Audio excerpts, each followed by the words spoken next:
श्री स्वामी समर्थ. आज असं मी का म्हणत आहे तुम्हाला समजलं का? तर आम्ही रात्री 12 वाजता अक्कलकोटला स्वामींच्या दर्शनासाठी निघालो आहोत. 2 फॅमिलीज आहेत कारमध्ये आणि आम्ही चाललो आहोत.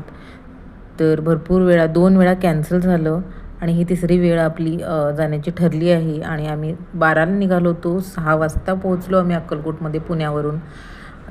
खूप दिवस झाले, मला एक 15-20 दिवस झाले असतील, मला सारखं जायची इच्छा होत होती आणि ते खरंच ठरलं अचानक, कसं माहीत नाही मला पण. आणि इथे आम्ही रूम घेतले आहेत फ्रेश होण्यासाठी. तर आम्ही फ्रेश होईस्तोपर्यंत पुरुषांनी झोपा काढल्या, कारण का त्यांना ड्रायव्हिंग केल्यामुळं दमले होते ते.